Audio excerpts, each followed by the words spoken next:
Hello, another issue of Byron on the Rooftop. Today we're going to be talking about how to light a pilot light.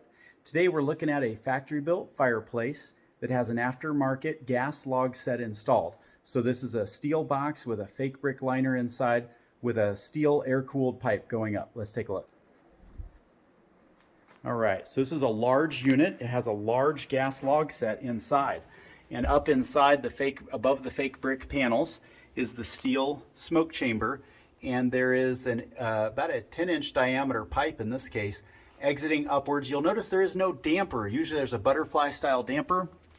It is absent in this case.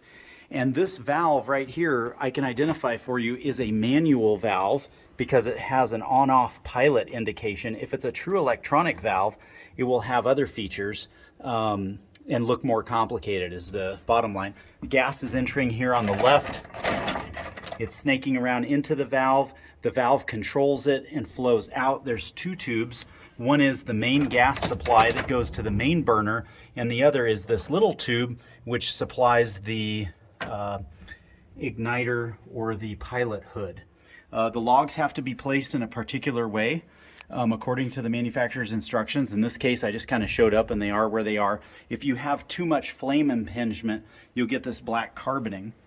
This one has a little bit of, somebody did some interesting wiring here and actually ran it over to the wall switch on the right. So this is an on-off switch, kind of a cool wall switch.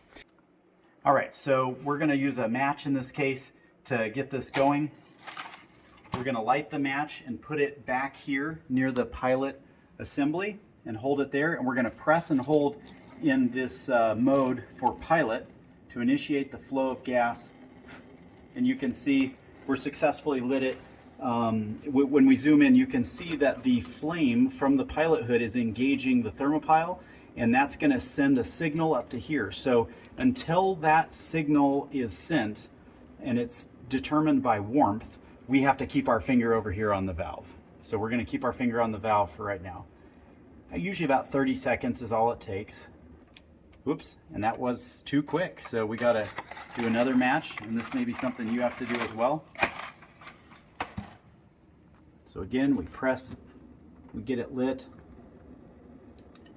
and we will let it warm up the thermopile and send the signal to the valve. Okay, something else to note about these manual valves, if you see an on-off pilot, is you need to be able to know where basically the two positions are for pilot and for on. And if you're in the pilot position and you hit the wall switch, it'll never come on. So this case, I just tried it and it comes on here, it does not come on here. So this must be our indicator. There's a little brass hump right there that indicates that. So we come over here, I'll reach over and turn this switch on. And the main burner is allowed to be fueled by the valve because it senses the heat on the thermopile. The thermopile says it's okay to run the main burner if someone calls for heat. We have called for heat on the switch. This has turned on. Burn with the doors fully open. Recommend to pull the screen shut during the process of combustion. And then make sure your damper, of course, is fully removed on a log set or a damper clip is installed to prevent the closure of the damper. All right, thank you for joining me on a quick lesson on how to light your pilot light for a manual ignition gas fireplace.